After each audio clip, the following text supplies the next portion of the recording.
APSC prelims 2026 যেটো কাইলৈ অনুষ্ঠিত হ'বলৈ গৈ আছে তাৰ কাৰণে লাষ্ট মিনিট কেইটামান টিপছ প্ৰথম কথা হৈছে আপোনালোকে বুজিব লাগিব এই পৰীক্ষাটো কেৱল স্মৃতি শক্তিৰ পৰীক্ষা নহয় আপোনালোকে কিমান জানে তাৰ পৰীক্ষা নহয় এই পৰীক্ষাটো হৈছে আপোনালোকে কিমান ভালদৰে প্ৰেছাৰত বা উদ্বেগজনক এটা পৰিস্থিতিত সমস্যাৰ সন্মুখীন হ'লে কিমান ভালকৈ মানসিক স্থিতি আপোনালোকে বজাই ৰাখিব পাৰে মানসিকভাৱে কিমান সবলভাৱে আপুনি যুঁজ এখন দিব পাৰে তাৰো এটা পৰীক্ষা সেইবাবে এই পৰীক্ষাটোৰ প্ৰথম কথা হৈছে আপুনি ভাল মাইণ্ডছেট এটা লৈ যাব লাগিব এটা পজিটিভ এটা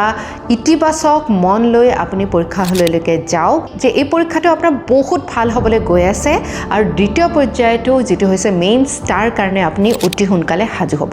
দ্বিতীয় কথাটো হৈছে যিবিলাক অলাগতিয়াল কথা যেনেকৈ ইমান কম নাম্বাৰ অফ পোষ্ট আছে 78টা পোষ্ট আছে কিমান কম্পিটিশন হ'ব কিমান কাট অফ হ'ব এই ধৰণৰ যিবিলাক কথা বা চিন্তা আছে ইয়াৰ পৰা দূৰত ৰাখক আৰু যিসকলে এনে ধৰণৰ চিন্তা চৰ্চা কৰে তেওঁলোকৰ লগতো এইখিনি সময়ত কথাবাৰ্তা নাপাতিব তৃতীয়তে হৈছে পৰীক্ষা হললৈ খালি পেটেৰে নাযাব পৰীক্ষা হললৈ ভালকৈ খোৱা বোৱা কৰি যাব পানী খাই যাব কাৰণ আপুনি যেতিয়া মগজুটো ব্যৱহাৰ কৰে বা ব্ৰেইনটো ব্যৱহাৰ কৰে আপোনাক বহুতখিনি শক্তি বা গ্লুকোজৰ প্ৰয়োজন হয় সেই গ্লুকোজ আপুনি খাই গলেহে পাব আৰু যদি নোখোৱাকৈ যায় তেতিয়া হাংগাৰ পেংছ আহিব সেই সময়ত আপুনি ভালদৰে বিচাৰ কৰি বিশ্লেষণ কৰি যুক্তি সহকাৰে যিকোনো এটা প্ৰশ্ন সমাধান কৰিব পৰা ক্ষমতা হয়তো আপোনাৰ পৰা হেৰাই যাব পাৰে চতুৰ্থতে হৈছে যে প্ৰত্যেকটো প্ৰশ্ন আপুনি ভালদৰে পঢ়িব বিশেষকৈ মূল শব্দকিটা কিৱৰ্ডছ কিটা কি কৈছে সেইকিটা আন্ডাৰলাইন কৰিব গোল কৰিব যাতে আপোনাৰ ব্ৰেইনটোৱে সঠিক সিগনেলটো সঠিক সংকেতটো পায় যে আপোনাক শুদ্ধটো বাছনি কৰিব দিছে নে ভুলটো বাছনি কৰিব দিছে কেতিয়াবা প্ৰায় এইখিনিতে সমস্যাৰ সৃষ্টি হয় পঞ্চম কথাটো হৈছে যেতিয়া আপুনি যিকোনো এটা প্ৰশ্ন সমাধান কৰিব